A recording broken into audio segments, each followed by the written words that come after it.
Welcome to Penalty Box Radio Live. Penalty Box Radio Live is presented by Goldstone Financial Group, an experienced team of professionals who will help ensure you receive distinguished service with a plan tailored to your retirement goals. I am your host, Ann Kimmel. Usually, Penalty Box Radio Live's Sean Smith and I bring you the Predators news of the week, but today Sean is off, and I am joined by guest co-host Emma Lingen. Emma is the Nashville Predators site editor and reporter at the Hockey News. She's also the host of the Hockey News podcast called The Wraparound. Emma, you know I always love spending time talking Predators hockey with you. So thank you for coming on and joining us tonight at Penalty Box Radio Live. Absolutely. Thank you for having me. Yeah. Emma and I chat Predators hockey quite a bit, and we always psych ourselves up before a show. We tell each other that this show is going to be better than Cats, the musical. And my friends, we are making you that same promise tonight as well. This is going to be better than Cats.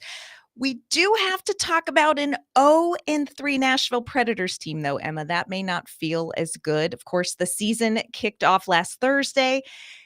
Didn't really kick off quite the way Nashville Predators fans envisioned it out of the gate. High expectations. First week maybe didn't quite deliver. Tonight, we're going to go ahead and take a closer look at those first 3 games of the season. We're also going to look ahead to the games coming up here at home at Bridgestone Arena this week.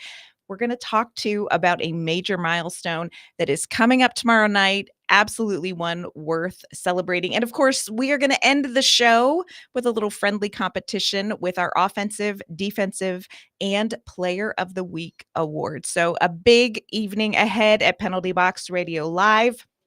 Emma, we always kick off Penalty Box Radio Live with our puck drop question. And so I'm going to hand it to you first. Puck drop question tonight.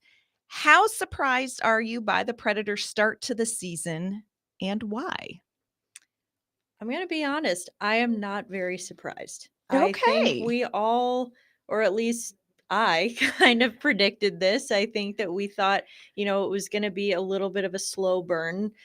We kept hearing that message sort of all throughout training camp. And even before that, it was, hey, good on paper, but it's fantasy hockey until we drop the puck. And so right now we're seeing how good on paper doesn't always equal immediate success. In fact, it usually doesn't. So I think now we're seeing a little bit of what we saw last year when Andrew Brunette came in as the head coach and introduced this whole new system. And it took the team last year more than half a season to kind of get up to speed. And now you're seeing that with the new players on the roster as well. So I'm not panicked, not surprised. I don't, obviously it's not the way that you want to start the season, but I am by no means panicked yet. Yeah, I like hearing that because there is maybe a small ripple of panic that you can sort of feel brewing under the surface, maybe with some of the Predators fan base. Part of that, I think, is just when you come in with high expectations, when you add the pieces that Barry Trotz went out and added. Nationally, as well as just here in Nashville, the profile of this team was immediately elevated. And I think when you get the news on July 1st and you have to wait that Titanic meme, it's been 84 years until you see it on the ice, it just gives time for hope and expectations to grow. Again, only 3 games, friends, have been played by the Nashville Predators. No, they have not won those games yet. And we're going to talk about those games and some important takeaways from those games. But I agree with you. I'm not panicked. Would have liked to have seen, a good win already at this point, 3 games in. We've had a couple of home games. You always want to see a win at Bridgestone Arena. But I don't think there's a reason to panic. The other thing I will say is October is a tough month for this Predators team. The schedule, they did not start out easy. This is not an easy month. No. And for a team that I would say historically doesn't perform its best in October to begin with, and then you add on the, gauntlet of a schedule that they have early on, on one hand, it's good. It's a good test kind of out of the gate to really just jump right in and see what are we working with here, and get some really good competition. On the other hand, though, it's tough. It is, you're getting Dallas right out of the Mm. gate. You've got Edmonton. You've got, I mean, Detroit is, I think, sort of an underrated team right now. So I think they've definitely got their work cut out for them this month. They do. Well, let's talk about that Dallas home opener. You want to talk about how to kick off the season. You should bring in a team that is favored to be top in the Central and compete in a deep postseason run. And that's exactly what the Predators did. They welcomed Dallas here. When you look back at this Dallas game, Emma, we're not going to dive too deeply into breaking down specifics of the game, but what is a stat or a situation in that game that you think factored into the Predators' 4-3 loss? I'm going to go with, and this is kind of maybe a less obvious one, but Mhm. I'm going to say their first power play opportunity that they had. It was early in the first period, about 5 minutes in. They didn't score on that power play, but I think that what it just, to me, it seemed like they were a completely different team after that power play opportunity. It was like, they created a bunch of chances. They looked locked in, they looked ready to go. And it was as soon as that power play expired, it was like, okay, we're back. And it was very much like they seemed a little sharper, they were a little crisper after that. Obviously, second period was not their best, but then they really kind of came back in the third. But I think just the way that it sort of seemed to wake them up a little bit. I Yes. think that was, it was good to see, and it was, especially in a loss, you see that little spark of like, "Oh, it's there. It's there. It's just not fully cooked yet." Yes, there's a little bit of a sushi game at Yes. times against Dallas for sure. I did love what you talked about. The Predators kind of woke up in that third period, and you really saw the glimpses of, okay, I see exactly what Barry Trotz is trying to build, and I see exactly how Andrew Brunette is going to try to put this together. When I was looking back at this game, the stat that jumped out at me was 1 for 6 on the power play. They had 6 chances on the power play. And with bringing in Stamkos and Marchessault, the expectations on the power play are elevated. And I think everybody is sitting on the edge of their seat waiting for that one-timer to go in from Steven Stamkos. And it will, friends. Nobody panic. It It's will. going to go in. But, that's one of those moments where you say, okay, this is a team still trying to find their groove. Yeah. If you have those two players who are very good on special teams, but your team goes 1 for 6, it's not fully cooked. Yeah. It's It's a not little fully cooked. medium rare It's right a now. little medium rare. This is a filet mignon roster, but it's just a little bit undercooked right now. Yeah. So we went from that game into Detroit. Predators headed to Detroit for a game there. Got shut out in Detroit 3-0. What is a stat or a situation that stood out to you from that Detroit game? 42 shots. Come on. I mean, 42 shots on goal, and you still get shut out. I mean, at that point, you really have to tip your hat to Cam Talbot and the Red Wings, because, I mean, sometimes, again, it sounds like an excuse, and I know people don't like to use this excuse, and I'm sure the players, the Predators players, certainly don't like to, but you got to just understand sometimes you're going to run into a really hot goalie. Yes. And I think that, like I said earlier, I think Detroit's a bit of an underrated team, particularly defensively. They've got a lot of good young defensemen. They're fast. They're very fast. They were running them ragged. And, even if Detroit's not, they don't really have that high octane offense that's going to come out and score a ton of goals on you. They're still going to run you around, and they're going to tire you out, and they're going to make it harder on you to score the goals, which we saw, because 42 shots later, Ooh. the Predators still did not have a goal. That 42 shots on goal, that was a tough one. 42-22 were the shots on goal in that game. It was interesting. We got a chance, of course, to talk to Andrew Brunette post game. And I love the phrase that he used when asked about, 42 shots on goal, still, shut out. Hats off to Cam Talbot. Yes, he's 37 years old, but age is not a disease. Let's be clear. And clearly Cam Talbot was feeling himself in that game. But Bruno referred to it as fool's gold. And I think you have to look at the 42 goals as, this is a high quantity, But it may not be the quality of shots that I think that the Nashville Predators are wanting to score with, and I think a lot of that has to do with location.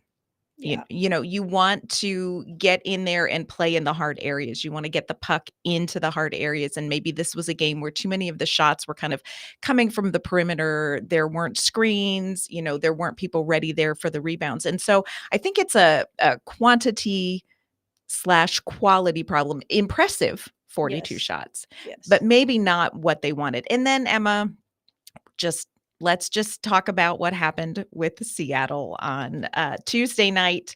What stood out to you in the 7-3 loss to the Seattle Kraken? Too many odd man rushes. Oh my gosh, they just kept coming. Oh my gosh, and it was I've said this to you earlier when we were talking about this game, but I'm like, was it defense optional? It just seemed a little bit like we were just taking the night off. And then Andrew Brunette said after the game, it was we were trying to play that fire wagon hockey, which was sort of in reference to that 80s, early 90s style of hockey that basically was kind of defense optional. It was just like score all the goals and then it was not you can't do that in today's game. It's just not going to work if you don't you need to be solid and sound defensively. And it's unfortunate because you look at guys like where you really see the sort of the similarities or the callbacks to last season is when you watch, for example, Brady Shea, I think ended up he's -6 now. And I think he is a guy that you can tell is struggling to catch up to the system a little bit. Right. And it's Yes. not a knock on him, but Adjustments. it's new. It's only been 3 games. And so that I think that Seattle game was a big reminder of like, hey, we're asking him all these new players essentially to reinvent the wheel right now and do what they've never done before. Yeah, that was definitely a tough Seattle loss. It's not how Nashville wanted to start off their first week of the season. Coming up, we're going to talk about some of the personnel decisions that Andrew Brunette has made through these first 3 games. We're also going to talk about maybe where we want to see some improvements come from rather quickly to get the team their first win in the near future. If you are looking for the best spot to catch every Preds game, you need to head on over to East Nashville's favorite sports bar, Beyond the Edge. With over 30 TVs and 25 beers on tap, you'll never miss a moment. It's the perfect place to relax with friends, grab some great food, and watch your favorite teams. Visit them at 112 South 11th Street in East Nashville or check them out online at beyondtheedge.net, where every seat is the best seat in the house.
Welcome back to Penalty Box Radio Live. If you are planning for your future, it does not have to be complicated. At Goldstone Financial Group, they help you create a personalized financial plan to secure your retirement.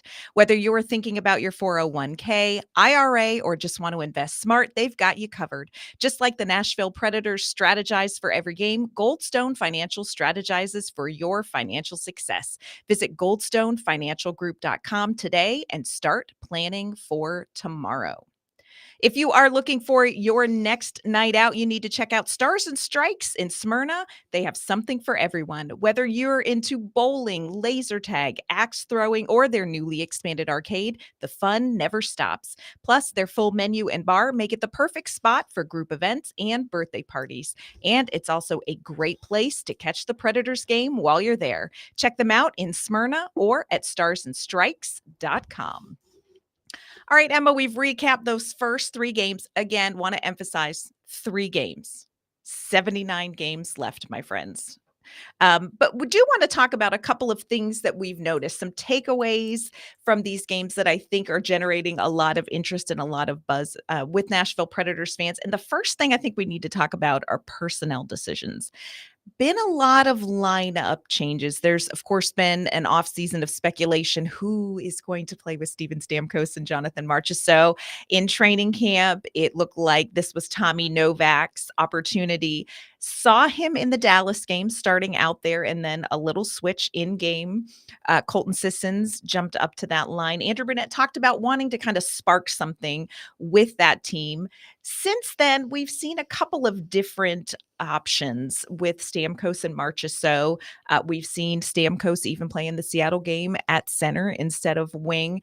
So when you look at sort of the undecidedness of this Nashville Predators lineup, how are you feeling about it? What are you seeing and where do you think Andrew Brunette lands as far as balancing finding these right line combinations with building chemistry with lines with consistency?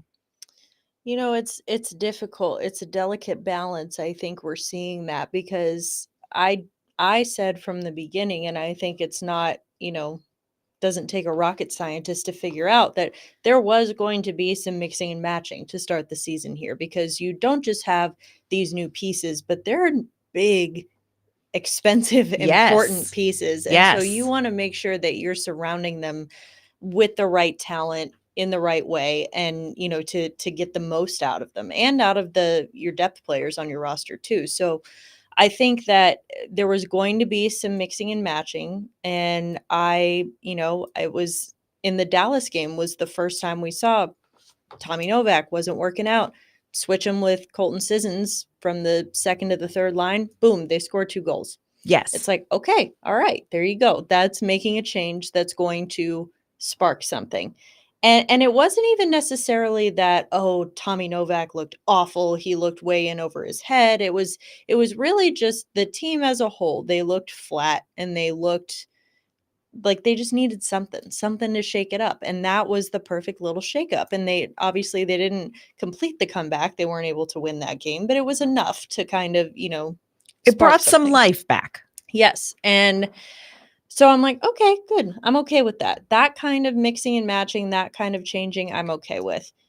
Then we get to Detroit and we see a little bit more of Mhm. like at one point you saw, Stamkos started on the wing and then he was at center and Philip Forsberg was on the wing and then Mark Jankowski was on the wing. And it was just like, okay, well, that's kind of a lot for one game, but okay, whatever. It's one game. We're not going to freak out.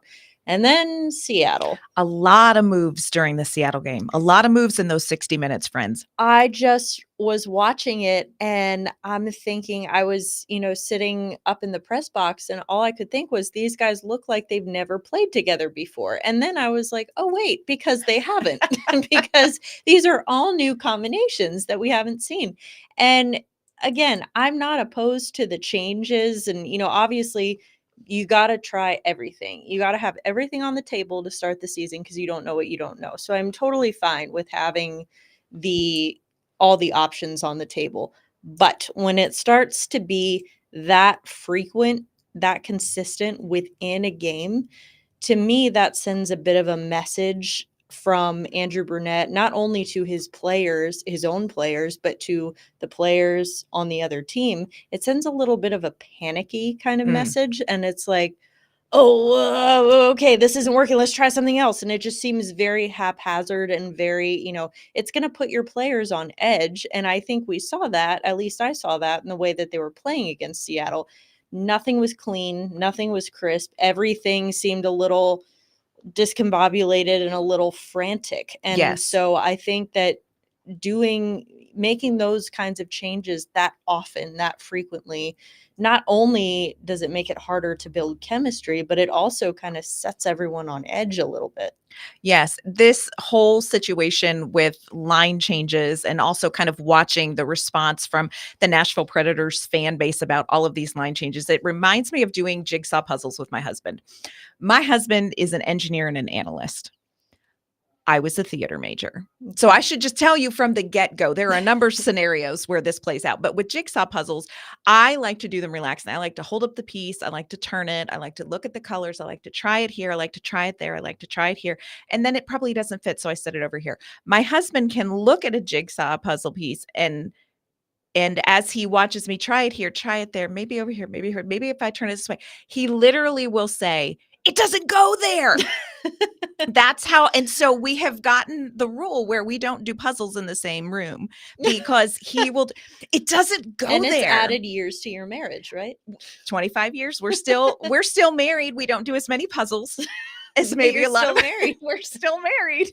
We are.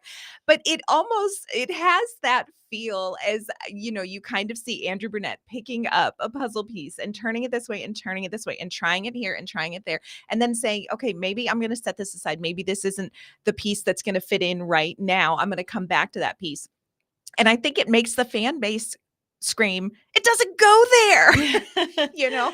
So there is almost a vibe of impatience. And I like what you say too. In game, there is almost a little bit of a frantic energy when you see lines coming out looking different, looking different, looking different. It starts to feel like the I Love Lucy episode where the candy conveyor belt just starts moving so fast and you're like, I can't deal with the chocolates. And then you end up with a mouthful of chocolate, which does not sound horrible. No, it doesn't. But yeah, in this scenario, that's a bad thing. In real life, best life for real. But you have to sort of weigh out. And I think this is something that Andrew Brunette is doing in comments that he has made with the media. You do have to weigh out I'm going to try this puzzle piece here and turn it and try it here with the fact that chemistry and familiarity help even players that have played in Andrew Brunette's system before and that have played together. And I think we saw that in Seattle when you had a line with Jankowski, with Tommy Novak, with Luke Evangelista. These guys are very familiar with each other. They played together in Milwaukee. They saw time together last year. They were your best line in Seattle. And so it sort of leads you to say, maybe you need to leave lines together a little longer. There's a lot of pressure, I think, on Andrew Brunette, and I don't say pressure because it's part of his job and he can handle it. He's grown up. But to quote unquote, unlock Steven Stamkos and Jonathan Marchessault. And I think that's just going to come with time. Yeah. I think and again, that's where you're seeing so much of the focus has been on the offense. Get the offense going, and not even just Stamkos and Marchessault. I mean, that top line, that was the juggernaut top line from last year of Forsberg, O'Reilly, and Nyquist. Even they're not really, carrying the team the way that they did last year. Again, 3 games, but I think you're starting to now see the defense slip at the expense of the offense because there's too much focus on that. And this is, one of those things where it's like many things in life, progress is not going to be linear. It's not going to be a straight line up. It's going to be lots of peaks and valleys. Yes. And I think that's kind of what you're seeing now with this team as they try to figure out this system with these particular players. Yes. One of the areas where everybody, like I said earlier, is holding their breath is on special teams. Power play, you've added Steven Stamkos, Jonathan Marchessault. You've already got Roman Josi, Philip Forsberg, Ryan O'Reilly on that top unit. The second unit, we've got Brady Shea jumping in, quarterbacking that second power play unit. They are It's not there yet. One, I think, believe they're 1 for 11 so far. This is an area where I think, again, patience and time. You have to remember that Steven Stamkos is used to different timing. He's used to different players, and I think breathe through it. All is not lost in 3 games. Would you agree? And what are you seeing on special teams? Yeah, I think I mean the I will say the good thing about the special teams is that seems to be the one area where we're not making too many changes with the personnel, That which is is like, very true. oh, good. It's the power play unit that is supposed to be there. Good. Okay. Not and you I do find myself kind of scanning. I'm like, all right, any random new faces Yes. showing up? Like, is Dante Fabro quarterback in the power play now? Like, I don't know. Everything's on the table. So I think it's good to keep those units together because I think that was something that Barry Trotz mentioned during the offseason when he made these signings, that special teams were going to be a big component of that. And it was something that definitely needed to improve Yes. upon over last year. And I think that's where they're thinking, like, okay, consistency is key. And even Steven Stamkos has talked about that too, played on that monster power play unit in Tampa for so many years with the same guys. And he talks about it's like you guys are all sharing a brain because you all know where the other guy's going to be at each time. And that's great. But it's like, okay, well, would that same concept not apply at 5-on-5? Obviously, there's a little bit more fluidity there with, line changes and timing and, coming on and off the bench and things like that. But it's one of those things where you're like, okay, well, if this applies to special teams, that where we're saying consistency is key with the personnel, why are we not deploying that same strategy Theory. at Yes. 5-on-5? Yes. Coming up, we're going to talk just a bit more about consistency versus chemistry versus unlocking the right line combinations. And we want to take these lessons, we want to apply them to 3 games coming up in this next week. We're going to preview those games. We're also going to talk about a major milestone that Smashville's going to get to celebrate tomorrow night. As Preds fans, we know the importance of playing both offense and defense. At Goldstone Financial Group, they apply that same mindset to your retirement. They're not just about growing your assets, but also protecting them. With decades of experience, they can help you build a strategy that secures your financial future. Head to goldstonefinancialgroup.com to learn more and get your game plan in place.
Welcome back to Penalty Box Radio Live. I am Ann Kimmel. I am here with guest co-host Emma Lingen. This segment of Penalty Box Radio Live is brought to you by Stars and Strikes in Smyrna. Stars and Strikes has everything you need for a fun-filled outing: bowling, laser tag, axe throwing, and their huge new arcade. With a full menu and bar, it's also the perfect place to host birthday parties or group events. And if you're a Preds fan, you can catch the game while enjoying great food and drinks. Visit starsandstrikes.com and start planning your next adventure. Emma, I wanted to circle back. We were talking about, this kind of double-edged sword of building chemistry with consistency versus trying different pieces and trying to kind of unlock the best offensive and defensive options for the Nashville Predators. How long a process do you think we give this? Because again, and I want to emphasize this strongly on this week's episode, 3 games into the season. There are 79 more games to go, y'all. So how long do you think it will take to sort of settle into what will work for this roster? Well, I was going to say, if you ask some of the fans on social media, they would give it about 3 games before they would panic. Right about now. Yeah, right about now. Right about now. Yeah, nope. We're sell everyone, rebuild.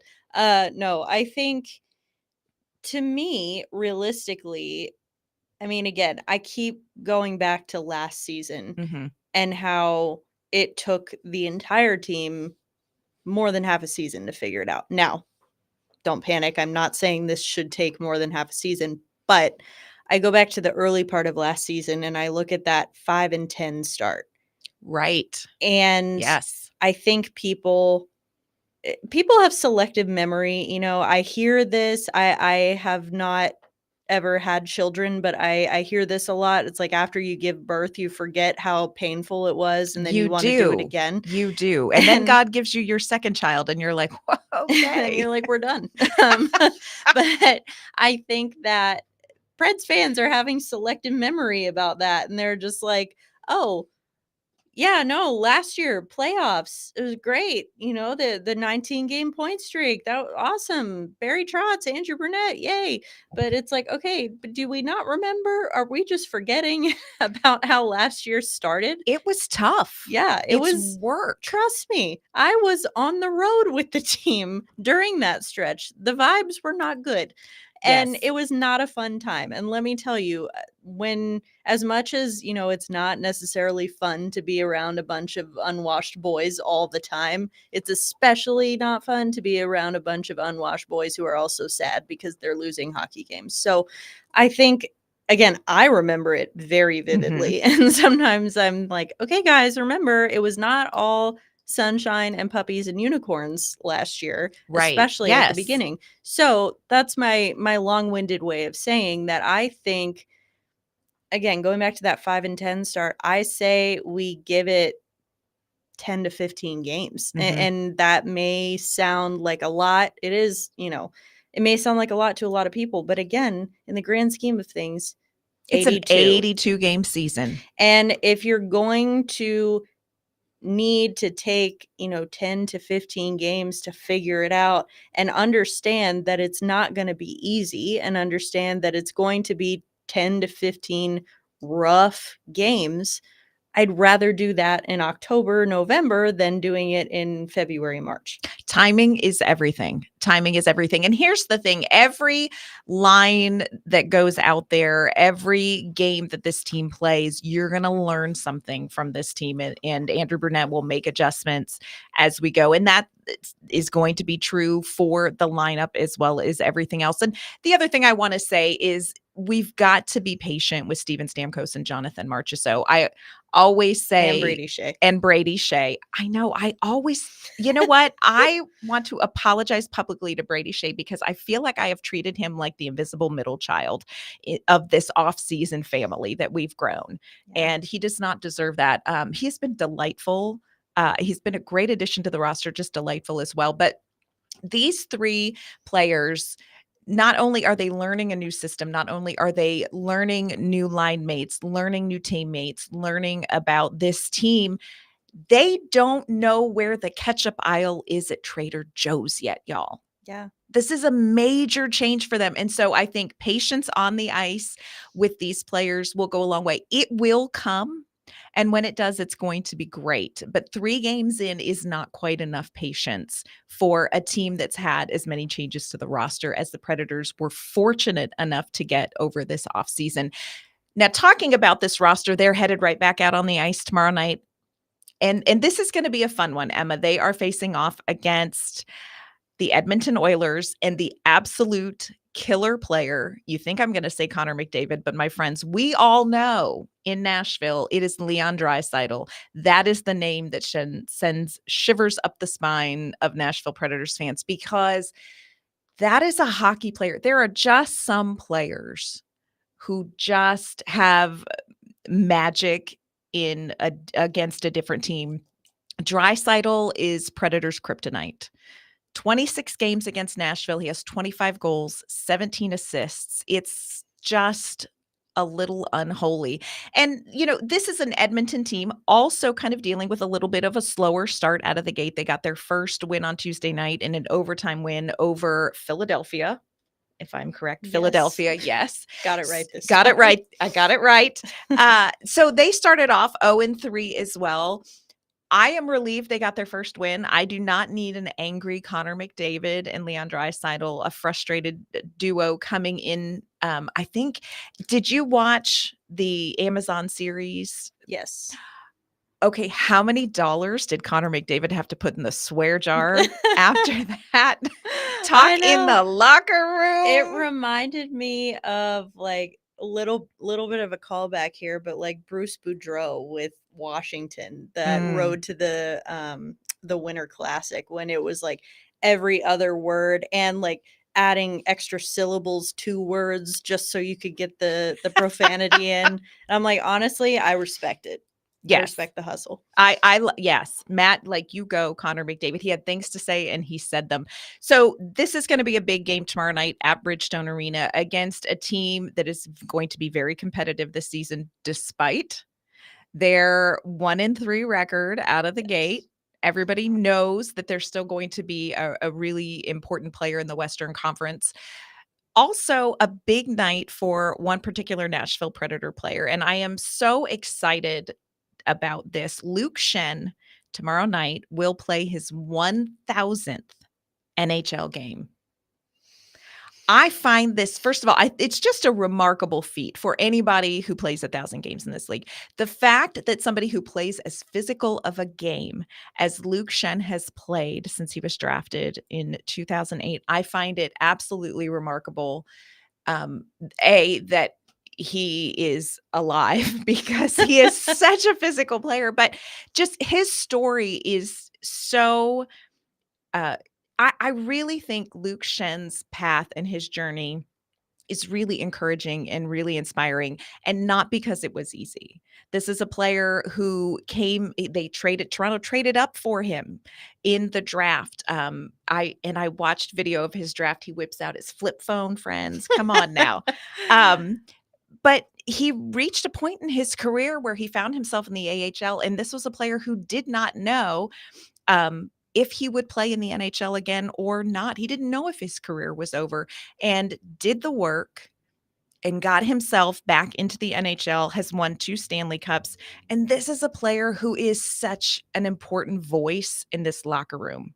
And somebody I'm really excited for tomorrow night. Just a remarkable and interesting fellow, that Luke Schenn. He is. Yeah. No, Andrew Brunette called him a glue guy for this team. I think that he is, we've heard the term ad nauseum now from Barry Trotz, but he is one of those, I would say, the OG serial winner group. He was one of the people, and those guys are important for the culture that they're trying to build here. And to have someone who's not only won a Stanley Cup, but who's won 2, and then you add that on top of guys like Steven Stamkos and Ryan O'Reilly and Jonathan Marchessault, and that it really, again, to oversimplify it a little bit, it takes one to know one, and you don't know what you don't know. And so how many other platitudes can I work into this? But I think my point is that yes, of course, every NHL player comes out and says, "My goal is to win a Stanley Cup." Duh, of course Of it is. course. That's why you're here. But I think it really every guy that I've talked to who's won a cup before, and I include Luke Shen in this, they talk about it like it's an addiction, the feeling. It is so strange that they don't sit in the joy of the accomplishment, but for Yeah. a few weeks. The first player that I remember talking to in depth about Mhm. this was Ian Cole, and he was with Colorado at the time. And I remember asking him about it because he had won 2 Stanley Cups with Pittsburgh, and I was like, "Oh, well, so you're like, You're you're good. good. Yeah, you're just chilling now, right?" And he's like, "No. Are you kidding? No, now I want it more." Like, ask anyone who's won a cup and now they want to do it again. That's all they want. And I'm like, "Okay, let me test that theory." He was right. It's Every guy amazing, yeah. every guy to a man, including Luke Shen, who has, as you said, won 2 cups. And so I think that that kind of drive and passion and that motivation is so important to have Yes. in a locker room, and so I think that he does bring a lot of value to the Predators off the ice as well. Yes. I have so many questions about, Luke Shen and his, cup winning years. A, do you wear the championship rings? Because I would not take those off. I would go find the ketchup at Trader Joe's in my championship rings. I also wanna know, did he drink or eat out of the Stanley Cup? Because the German-phobe in me absolutely cannot even. But I do wanna just shout out Luke Shen, 1,000 games, and again, 2 Stanley Cups, but also just almost more impressive is how difficult the journey was at different points and how he worked his way back in. Yep. Coming up, we're going to talk about the other 2 games coming up in this week. It is also awards time. Emma and I are going to give out our awards for Offensive Performer of the Week, Defensive Performer of the Week, and Player of the Week.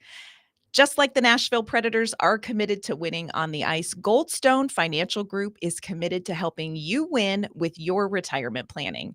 From tax strategies to investment advice, they make sure you're prepared for whatever comes next. Don't leave your financial future up to chance. Trust the experts at Goldstone Financial Group. Check them out at goldstonefinancialgroup.com and set yourself up for success.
Welcome back to Penalty Box Radio Live.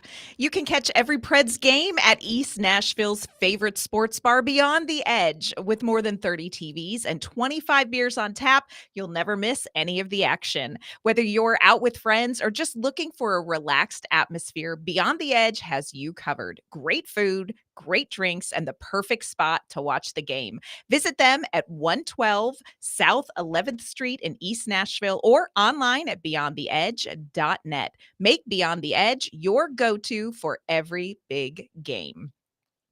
All right, Emma. So we are facing off against Edmonton tomorrow night, the Predators and the Oilers, Bridgestone Arena, 7 p.m. And then a quick rematch Saturday against the Detroit Red Wings. And then another game at home against the Boston Bruins. When you look at those two games, just real quick, what jumps out to you about what Predators fans can expect? Well, I think for Detroit, first of all, I think that, it's going to be an important rematch. It's a big rivalry. I know, obviously, Nashville's in the West, Detroit's in the East now, but it's like it's always going to be a rivalry that's there. Always. And so it's Yes. important from that standpoint, but also after the way that their first matchup went down. Pretty interesting too that they're going to be done with Detroit already. They're not going to face them again the rest of the year. So it's a little unusual scheduling quirk there, but yeah, I think they're going to want to come out and be like, okay, we've grown from that last game and we've shown that we can do more. And, the biggest takeaway from that last Detroit game was we were too cute. We were Yes. trying to stay on the perimeter and we weren't getting in and getting the greasy goals or any goals for that matter. So I think that's going to be goal number one. Goal number one, score a goal. Get a goal. So there's that. But then I think, you look at Boston, they are going to be, obviously another tough team, top team, one of the top teams in the East. And they're a very tough, very physical team. And They are. I think that, that has only been agitated by the fact that they've already played the Florida Panthers twice this year. That pot got stirred early. Real quick. It was like MMA on ice the last time that those two teams played each other. So, definitely that'll be a good one. I think one that hopefully the Predators can kind of tap into that. We haven't heard it as much this year, but it was a big part of the message last year that we want to be a team that's tough to play against. Mhm. And I think that that's going to be a game where that's going to be really important because Boston has a lot of, big offensive weapons, but they're very tough and very physical. Yeah. A lot to look forward to coming up this week. We are going to look back one more time, Emma, because it is awards season. And by season, I mean segment. This is when we take a look back over the week and we give an award for Offensive Performer of the Week, Defensive Performer of the Week, and Player of the Week. We may agree, but if we don't, Jake, the producer, is the all-wise, all-knowing man behind the curtain. I got you guys covered. He's going to be the deciding vote. So I'm going to start off with Offensive Player of the Week, and I am going to award that to Tommy Novak. I know that seems shocking, but there's not a lot to choose from, first of all. But 2 goals, I thought his goals were the kind of goals you want to see Nashville score. So for me, my Offensive Player of the Week is going to be Tommy Novak. That's a good one. Thank I you. actually was considering that, but just because, I like to stir the pot a little bit, I'm going to go with I had it down to 2. So it was either Tommy Novak or I'm going to go with Michael McCarron. And I Okay. think that he was part of the, didn't show up on the stat sheet as much until obviously in the Seattle game, he got the first goal that kind of kicked things off before everything proceeded to Didn't. unravel. But Yes. I think it was one of those greasy goals. He got into right in front of the net, got that cross crease pass from Juuso Parssinen and just buried it. And it's like, that's what we have to do. And I think that he really he's a guy that you can rely on a lot to jumpstart things in a game, whether it's with a big hit or a fight or a Yes. goal or whatever it is. Anything. And so I think that he did that to the best of his ability in the Seattle game. Didn't quite work out that way. All right, producer Jake, what is your ruling?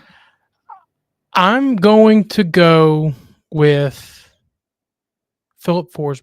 Okay, you're just going right off the board. Right off the board. All Yeah, right. I think He one was goal on my short list. 1 goal and 2 assists doesn't seem like a lot, but I think it's good to get him, he's getting going, Yep. a lot like this team. I was thinking the other night, the Preds are very accustomed to slow starts. Yes. So I don't think that this start is I don't think it's a start where you need to sound the alarm. And it's good to see Forsberg, kind of getting the score column, getting the assist column like that. And yeah, I mean, it's just the beginning. So All right. Forsberg for me. All right. We will allow that. Defensive player of the week. I'm going to go with Jeremy Lauzon, off and running, 13 hits in 3 games. It's like he never left. Yeah, I think I would probably have to go with Lauzon as well. Okay. Jeremy Lauzon. All right. And for player of the week, I am going to go with Philip Forsberg. And I'm not just copying Jake. I'm just saying that this is somebody who gave us hope that this team can score on the power play. Emma, what's your answer for player of the week? Yeah, I mean, we talked about how important special teams are and how, we need to get the power play going. Who scored the 1 power play goal? Philip Forsberg. Yep. All right. Well, that is going to do it for this week's episode of Penalty Box Radio Live. Thank you for listening. We are presented by Goldstone Financial Group. If you want smart investing with a company with a proven track record of fiduciary responsibility, look no further than Goldstone Financial Group. Also, thanks to Stars and Strikes of Smyrna and Beyond the Edge in East Nashville.